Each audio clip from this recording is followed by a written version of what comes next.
Voilà, nous disons merci au Seigneur qui a permis que nous soyons là ce soir, une fois de plus, pour passer ces instants devant sa présence. Que toute la gloire lui soit rendue, lui qui est digne de recevoir l'honneur, la gloire, la puissance, les trônes, le règne, l'autorité d'éternité en éternité, il en est digne. Partout bozali kolanda biso tokangi miso na biso tobondela nzambe tozongisa moma oyo na maboko na ye kosenga ete molimo na nzambe eyebana kokamba biso kobanda siko ntina suka ya programme na biso ya lelo tobondeli na nkombo na yesu kristo nkolo toye lisusu liboso na yo kokumisa mpe kopambola nkombo na yo toye kosanjola mpe konetola monene yo mosantu na lola yo nzambe oyo solo bongi na lokumu obongi na nkembo obongi na masanjoli mosusu lokola yo azali te yawe ozali nzambe kaka yo moko seko na seko okumama na yo mokonzi na nkembo yawe tozongisi moma na biso oyo lisusu na kati na maboko na yo tosengi nkolo otia loboko na yo likolo na bomoi ya moko na moko na biso seigneur e surtout na kati na bandako na biso na babota na biso yawe na kati na bakartier na biso mpe na mboka na biso na ekolo na biso république démocratique du congo oyo tozali kozongisa na kati na maboko na yo lotya loboko na yo seigneur na afrique mobimba omonisa nkembo mpe bikamwa na yo mosantu na lola okumama papa osanjolama na yo yo nzambe obongi na lokumu toye komitika solo na kati na maboko na yo na nkombo na nguya ya yesu kristu oyo azali mokonzi mpe mobikisi na biso mpe tolobi amen topesi nzambe merci oyo asaleli biso ngulu na pokwa ya lelo tozala lisusu na se na makolo na ye tozala lisusu liboso na kiti na bokonzi na ye liboso na nkolo na biso yesu kristo mpona kolekisa lisusu bamoma oyo na kati na maboko na ye mokonzi na nkembo abongi na lokumu bien-aimé dans le seigneur ozali kolanda biso na ntango oyo esika ozwami topesi yo mbote na nkombo na yesu kristo tolingi tobondela nzambe mpona kozongisa mois ya septembre na cadre na compte ya mboka na biso rdc na kati na maboko na nzambe kosenga ete nzambe azala na kati na mboka na biso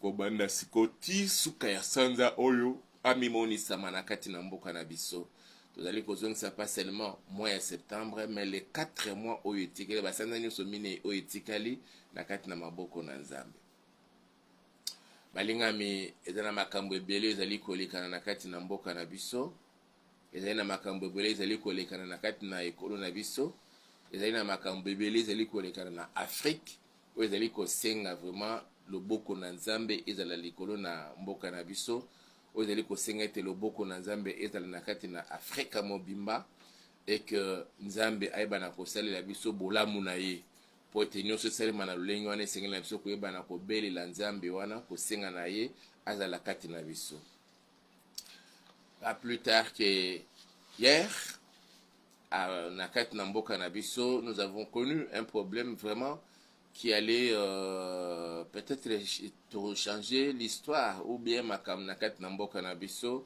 il y a eu bamisusu bazali koloba tentative d'évasion na prison ya makala bamisusu bazali koloba te bamisusu bakimaki mpenza boye na boye bavideo tozali komona na bareseau sociaux ezali koloba mo makambo ebele kolanda baanalyse ya bato kolanda na kati na masolo bato bazali koloba na bareseau sociaux toujours mwa makambo ebele ezali kobetama na minoko na bato biso ntango tozali komona eloko ya ndenge wana oyo nyonso tokoki kosenga epai na biso ezali ya kobondela nzambe ya kosenga epai na nzambe atia vraiment kimia na ye na kati na mboka na biso asala ete makambo nyonso elekana na kati na kimia makambo nyonso elekana selon volonté ya nzambe et non selon volonté ya bato na mokili kolanda oyo ezali kolekana na afrique mais na afrique nakoki koloba tout précisément oyo ezali kolekana na mboka ya burkina faso ezali kotalisa mayele mabe ya bamindele oyo bazali kosepela te kimia ezala na kati na afrique ndeko moko na izoyoka azobeta masolo keno coutume ba document mosusu o ba mindele ba comment bayokana que non au niveau ya ONU, nous na Nations Unies, Organisation des Nations Unies, que batika ta mokolo moko te ba pays ya tiers monde et se développer.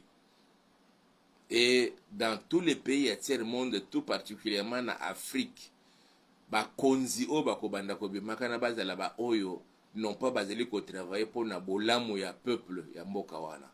Oya ko luka ko travailler pour na bolamu ya peuple wana, il faut coûte que coûte balongola na kibokonzi ou bien babumaye.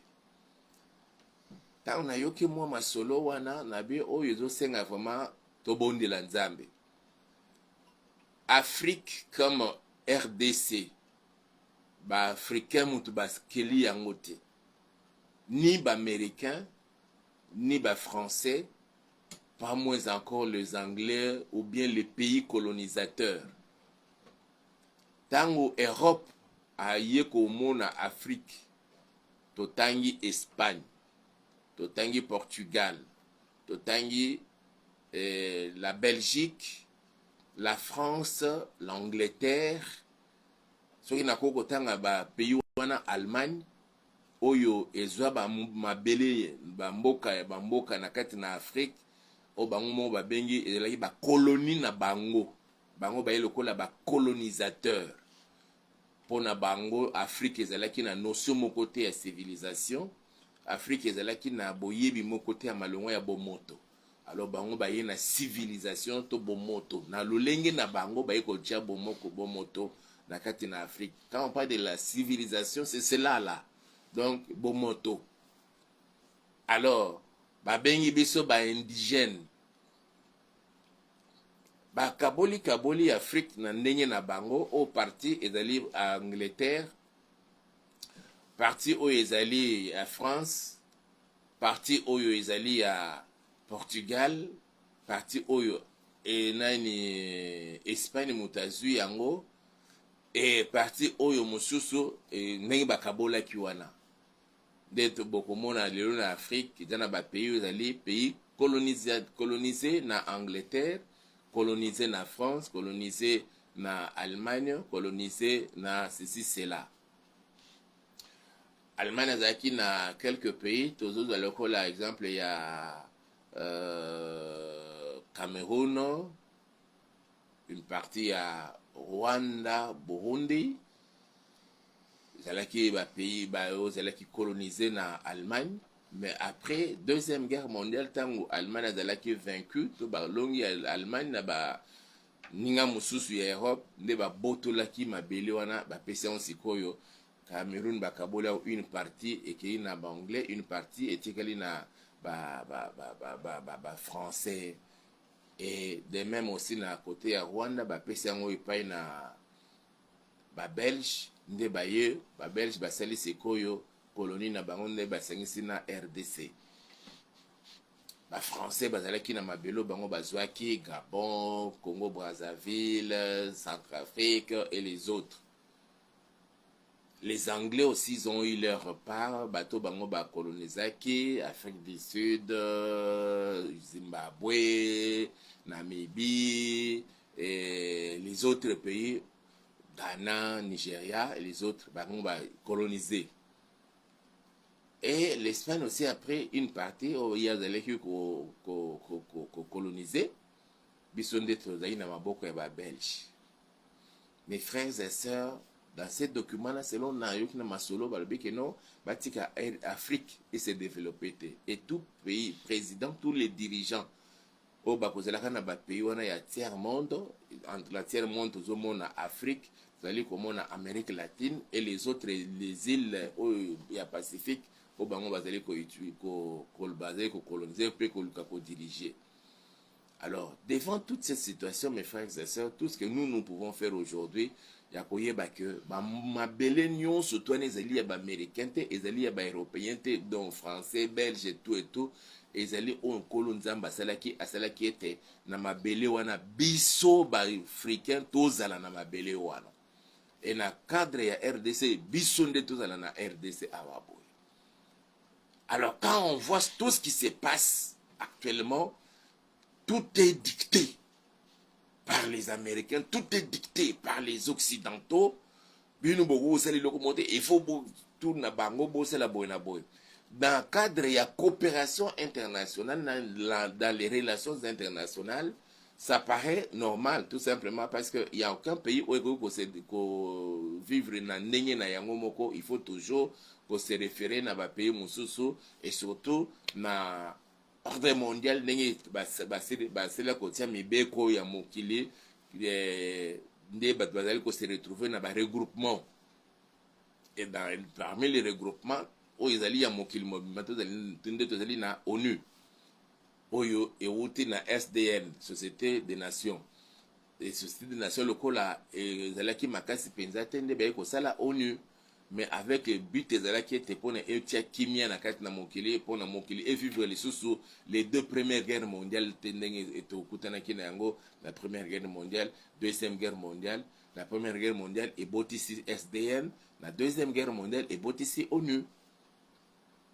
Et ba salisko ba règle pour na kotambusa mokili sur le plan diplomatique, comment ba mboka ekoki bana otindaka ba représentation na yango nde eyoko bota otolobi ba ambassade ba consulat ainsi de suite. Et dans le domaine ya commerce aussi c'était de même. Soko lingi ko negoteka eloko na mboka mosusu ba règle ezali o ba mboka ba respectaka. Alors il y a des règles aux standards internationaux. Oyo et bongisama le lengiwana. Mais l'on constate surtout dans les pays africains, les Européens, les Américains, ils veulent toujours dicter leurs lois. Et les présidents africains, ils sont toujours soumis à cela. Mais depuis un moment donné, il y a une nouvelle génération où il y a en Afrique, les présidents qui veulent s'émanciper na elokwana pour na koloka vraiment la liberté totale, l'indépendance, je dirais, et politique, économique, dans tous les niveaux, il y a un peuple africain. Pour eux, ça ne les arrange pas. Bokoye kosa mokano boye toteka biloko na biso boye bango babi te ya bino bokoye koteka mote botika la ne comme le cas ici chez nous en RDC. Quand les gouvernements de mon pays avaient décidé de mettre en vente et en exploitation les blocs qu'on appelle blocs pétroliers et les blocs gaziers, les Américains et les autres se sont levés, pas question de mettre tout ça en exploitation parce que il faut tout tenir compte, il y a environnement international et tout, sinon boina boy. C'est alors que nous avons entendu notre président prendre la parole à la tribune des Nations Unies. Il a dénoncé cela. Il a parlé même de la polémique inutile qui s'était déjà engagée au niveau des Américains, des Français. Pas question de mettre en exploitation ces blocs gaziers et pétroliers. Donc c'est comme si nos présidents ne peuvent jamais prendre une quelconque décision. Il faut d'abord se référer à eux. Nous prenons toujours le cas de la RDC. La RDC ne peut jamais acheter des armes pour se défendre parce qu'on était placé sous embargo. Et le président a lutté. Finalement, on a enlevé cet embargo-là. On est placé dans le régime, il y a notification. Avant d'acheter les armes, il faut y avoir des bango, des américains, des français, des anglais, les autres. De leur demander l'autorisation. Parce que ce sont des règles au niveau international. Ce n'est pas que non, et les blancs l'ont fait pour ne pas dominer toujours bloc au bloc pays, il y a tiers monde. Niveau, je ne vous donne pas le cours des relations internationales ou quoi que ce soit, non, juste l'histoire. Rappeler à tout le monde pour nous permettre de bien prier. Et au niveau des Nations Unies, 5 grands pays puissants, il y a droit de veto. C'est-à-dire que beaucoup de gens surtout mais surtout le bec yangai na ligne boité binono surtout bofandi nie bosali loko moko te to bango soki bango ba imposer à bango la bino so ata soki boboyi boza na droit de veto te, rien ne va se faire. Et parmi eux il y en a que 5. Afrique ata aucun pays africain ils ont se retrouvé na 5 wana au bazali na droit de veto. Les pays les plus puissants. Entre-temps, la configuration internationale allait changer au jour le jour, les données allaient changer sur le terrain. Et voilà, aujourd'hui, il y a une nouvelle génération de dirigeants africains qui ne veulent plus. Il y a qu'à continuer dans le même rythme, mais il faut Makambo changer. Et les Blancs ne veulent pas. Ils commencent à créer des situations dans les pays là pour que l'ongola oyo na pouvoir so vous allez koto sabangote ba créer le yo coup d'état bien situation mo pas faut longwa ba présidents africains ou bien ba dirigeants africains au tete pa na bango ba lokele mo eloko mo boye ba kangio ba tino na CPI ba bwako na boloko kuna au sein na boloko CPI un truc juste pour faire taire les dirigeants, il y a un pays à tiers-monde. La réalité, c'est cela. Alors, devant ce qui s'est passé, quand nous voyons tout ce qui se passe, dans le cadre de la RDC, ça nécessite que nous retournions la RDC, dans ma belle RDC, tozana ba minéré, to ma banga ya talo. Kati na mabanga ya talo wana tozali na diamant, tozali na or, tozali na cassiterite, tozali na coltan, tozali na niobium, tozali na nyonso to boyebi wana lithium et tout. Et les blancs bafandi babi oza ba benga ba minerais stratégiques. Oye ko sala que à partir de yango ba lithium ba coltan et qu'il faut faire fonctionner les grandes usines na bango, il y a ordinateur, il y a téléphone, il y a avion, il y a fusée.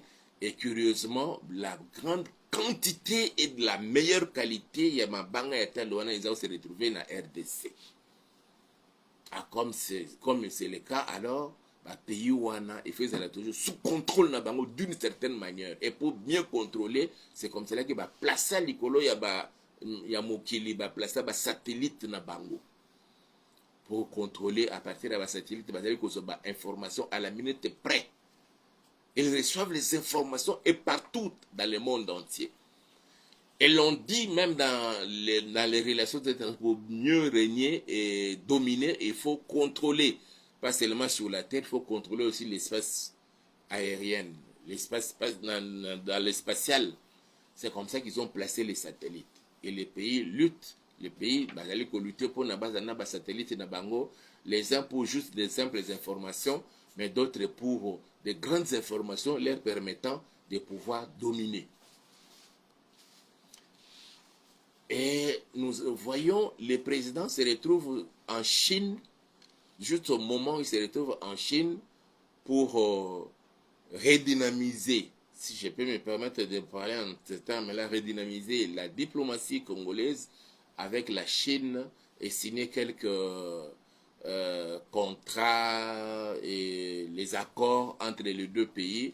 C'est alors que cette histoire-là s'est passée dans la prison à Makala, qui pourrait peut-être rebondir dans la situation.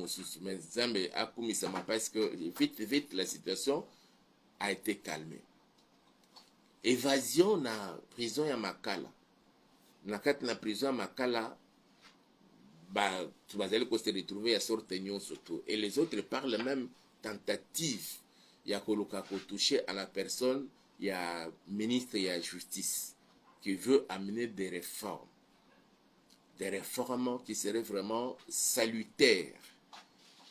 La kati na mboka na biso. Ne dit-on pas, selon la Bible, la justice et le président n'a jamais cessé de le dire que justice en Mboka Nabiso est malade. Et quand le ministre est arrivé, il a signé, il a déposé quelques 4 propositions de loi na niveau ya bureau ya Assemblée nationale. Ça a suscité encore makelele na nani famille ya magistrat. Mes frères et sœurs, devant cette situation, ce que nous pouvons faire, c'est de prier pour que la paix et le véritable prince de la paix fasse régner sa paix dans notre pays, sur toute l'étendue de la RDC. Et aussi en Afrique, où nous avons appris, il y a eu encore tentative, il y a coup d'État, où ils allaient peut déjouer na Mboka ya Burkina Faso, parce que le président Ibrahim Traoré, il n'a pas sa langue dans la poche, il parle ouvertement. Quand il y a quelque chose qui ne va pas, il le dit, et l'on dit que cette génération, il y a un président en Afrique, et même que l'Afrique s'est émancipée, la domination, il y a américaine, il y a européen. Et les Européens, ils savent, même les Américains savent que sans le contrôle, la domination, il y a Bango, il y a Sol, il y a RDC, il y a Afrique, sur ma capacité, sur le plan économique, sur le plan scientifique, sur le plan technologique, sur le plan, parce que ma capacité, n'a pas minéré, où ils ont en Afrique et en RDC tout spécialement, tout particulièrement. Voilà pourquoi mes frères et sœurs, devant cette situation, au biso sengeli kosala ezali ya kobondela nzambe. Nzambe abatela mboka na biso, nzambe abatela mokonzi ya mboka, nyonso ba américain, ba français, ba mindele bazali koluka kosala contre ye esemba te, o bazali koluka kosala contre ba président bazali komema une certaine révolution pour que l'Afrique s'émancipe na domination américano-européenne. Le président na base de la nation na protection ya nzambe. Et na kati na coopération à l'échelle internationale, il faut aussi que vous soyez protégés, soutenus par des puissances égales en quelque sorte aux Américains et aux autres puissances européennes. Et c'est comme cela que tendance en Afrique s'est penchée du côté de l'Orient. La Russie, Chine et les autres pays. Voilà pourquoi nous sommes appelés à prier pour notre pays, à prier pour nos dirigeants, aussi pour nous-mêmes.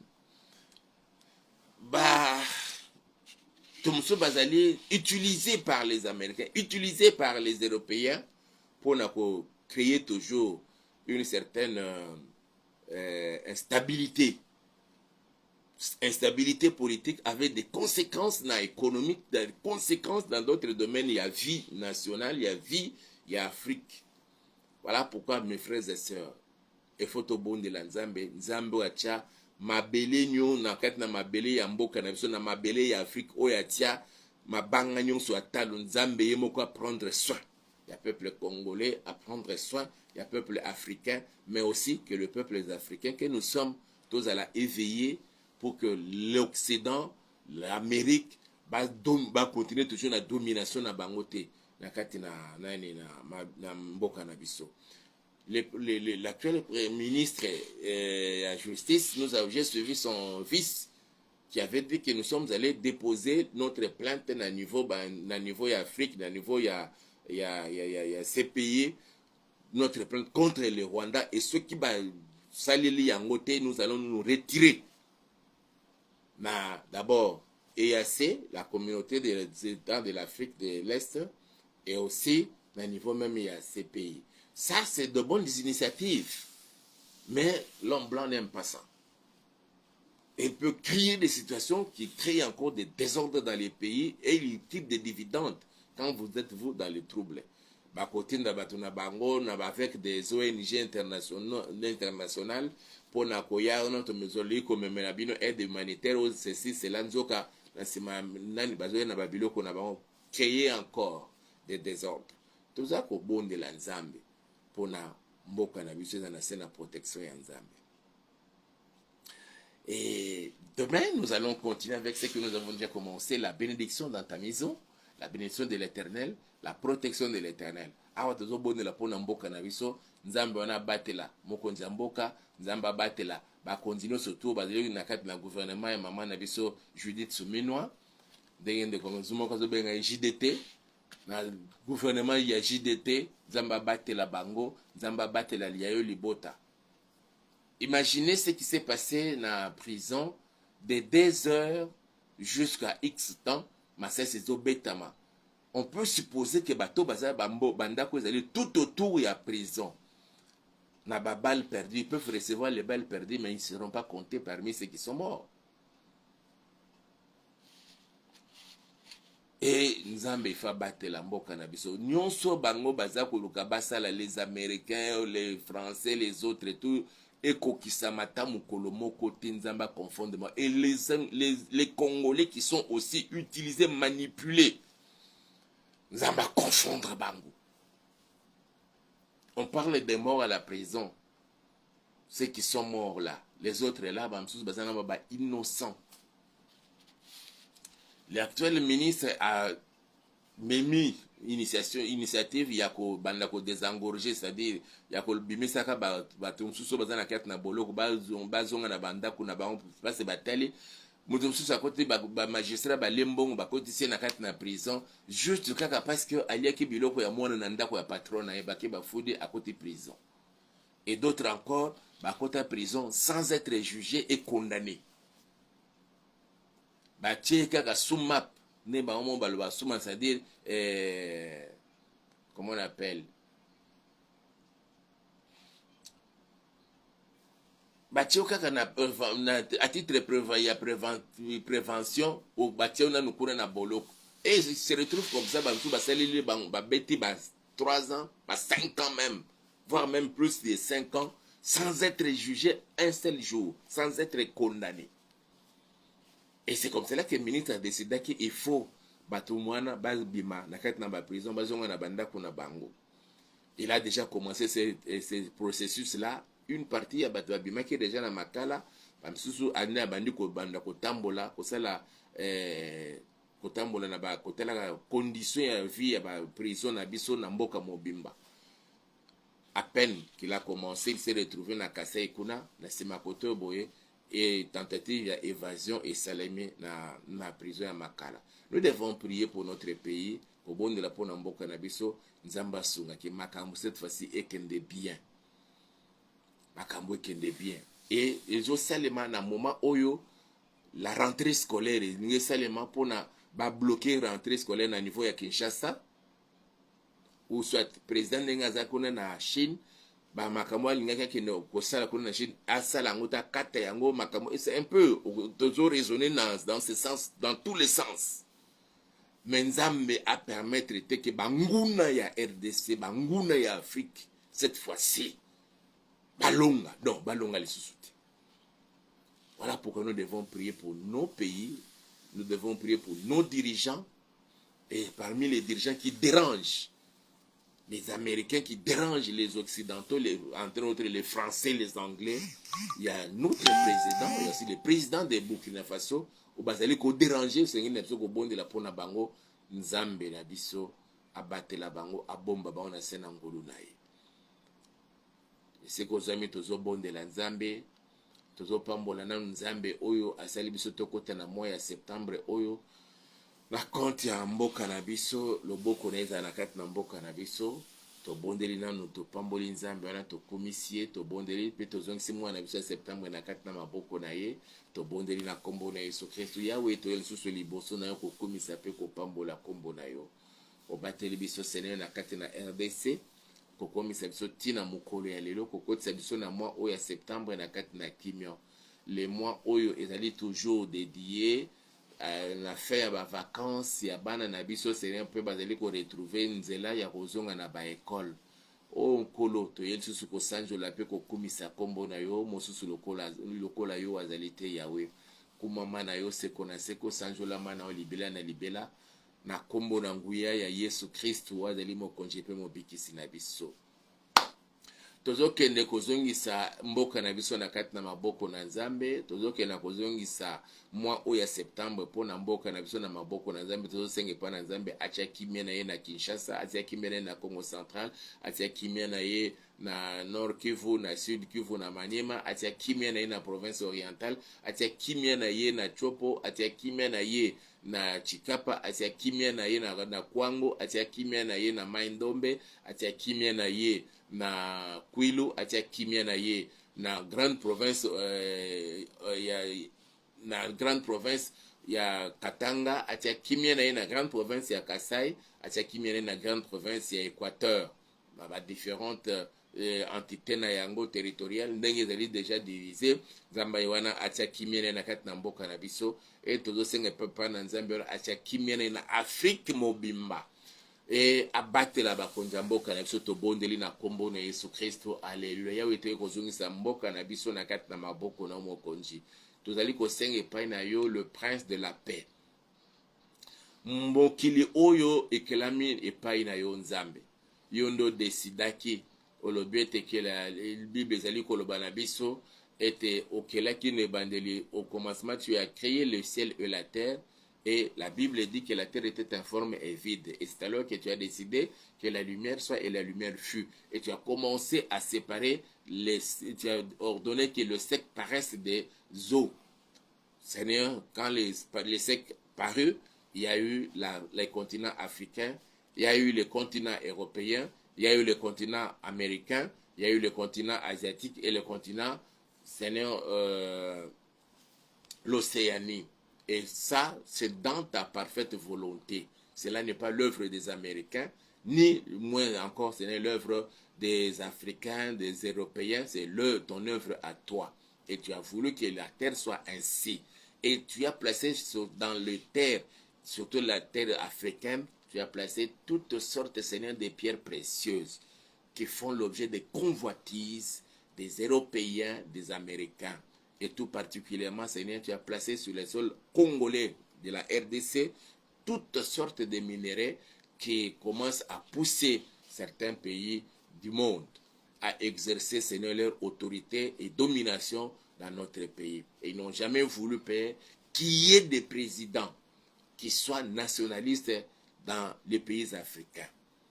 Père, l'heure est arrivée pour que tu manifestes ta puissance et gloire, Papa.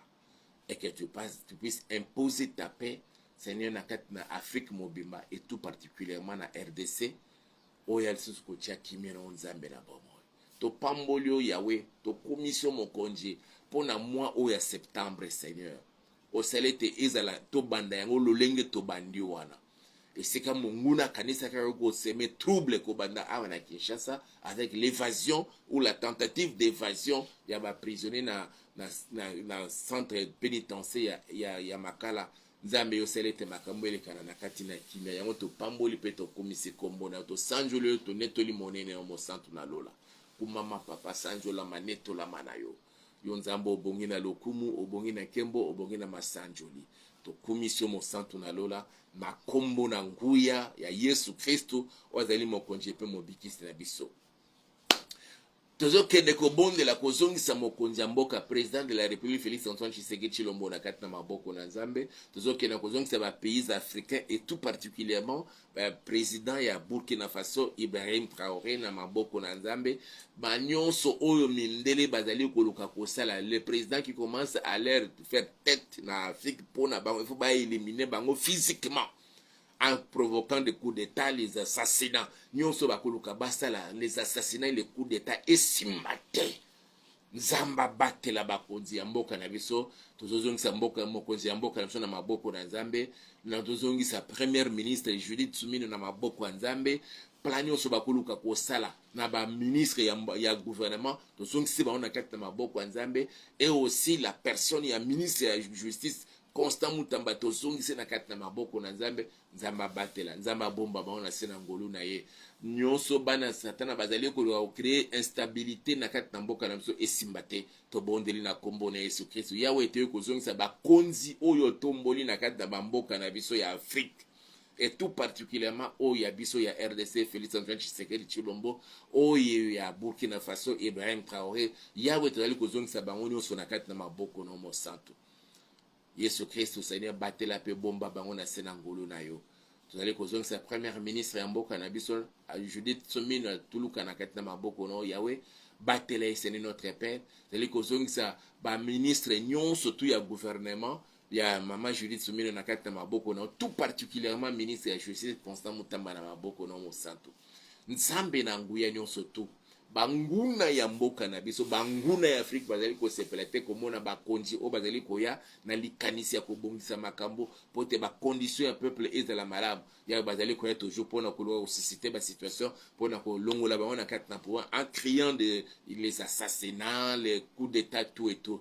Nzambe cette fois-ci nyonso bakoluka kosala et échouer na kombo na Yesu Kristo mais batela bakonza mboka nzambe pesa bango makasi ya kobunda ya ko travailler pour na bolamu ya peuple ya Afrique ya peuple ya Burkina Faso et surtout ya peuple ya RDC. Nous avons longtemps pleuré, Seigneur, mais que cette fois-ci que le peuple oh Dieu retrouve les sourires et qu'il commence à vivre à mener sa vie dans le bien-être. Et c'est là pour la gloire de ton Seigneur. To belelio mo santu na lola to belelio nzambe na bomo. Sembola loboko na yo pesala ya minene pe ya kokamo. Na kombo de Yesu Christ, tentative nyonso tout Seigneur, ya coup d'état, tentative nyonso tout Yahweh, ya assassinat na kati na Afrique, na bamboka nyonso tout ya Afrique et tout particulièrement na RDC, tout comme na Burkina Faso et échouer au nom puissant de Jésus-Christ de Nazareth. Yahweh soki tozali ba Congolais ezana makasi na biso te yonde muto salaki te biso tozala ba Congolais biso tozala ba Africain pe na mabele ya Afrique otie bozwi nyonso tout oyo otia mais lelo Seigneur ememeli biso kozanga na kimia bitumba tango nyonso tout instabilité politique avec des conséquences dans l'économie, conséquences même na éducation Seigneur notre Père, pas seulement na RDC mais na bamboka ebele ya Afrique na bamboka o bazali ko benga ya tiers monde. Yahweh toyeko belela o mokonzi. Yahweh sembola loboko no moni sankembo na yo. Que cette fois-ci, nous voulons Seigneur voir en Afrique les pays se mettre debout et se développer au même titre que les autres pays du monde, plus les Amériques, les États-Unis et les autres pays de l'Europe. Notre Père, notre Seigneur. Nzambo pesa mayele et pas na bato pesa mayele même pas na ba mindele ozo pesa pe mayele pas na ba africain que cette fois-ci tout mon Afrique est télémi, Afrique s'épanouit, Afrique s'est développée, Afrique comme pe makasi, Afrique banda pe ko imposer dictat na yango sur le plan mondial et c'est là pour la gloire de ton Seigneur. Bien avant, nous savons aussi Seigneur que le monde ci passera des moments difficiles.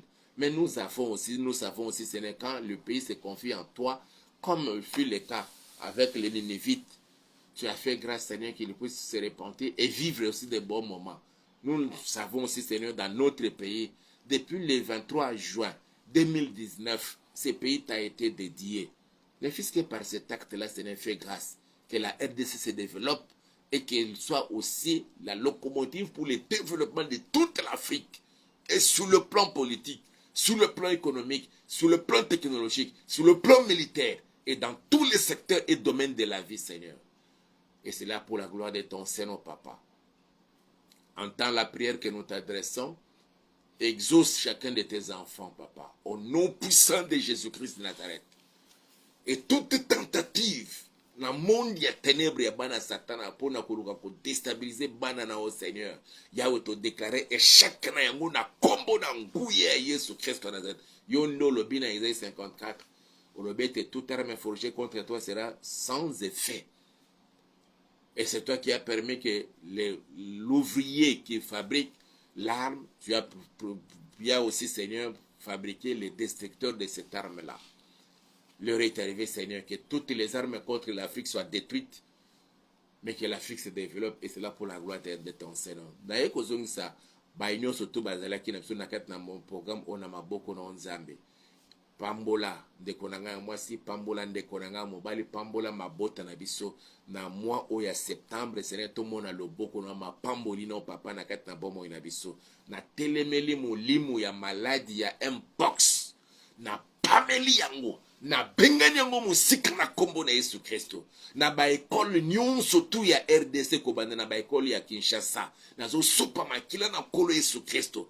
Tango bana bazongi ba classe nzela ya classe Seigneur babela mpox te de même aussi enseignant nyon soto ba madame na ba monsieur ba bela mpox te data la contaminer ta mokolo moko te parce que makila na yozali ko batela bango na bantre nyon soto ya ba école na sopi makila na kolo Yesu Kristo na pameli molimu ya quelque autre virus ba ko tia na mokili poni mema maladie e boma batebele na pameli yango na benga nyongo musika na kombo na Yesu Kristo.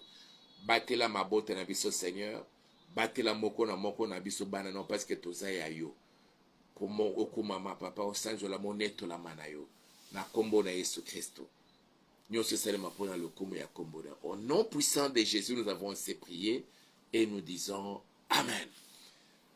Topamboli nzambe wasele biso ngolu ya kozala susu na sena makolo na ina mukona lelo tikete loboko na inzala na bandako na bino pambolama sanjolama omona loboko na nzambe na kati na bomono na ndako na pe na libota na mobimba.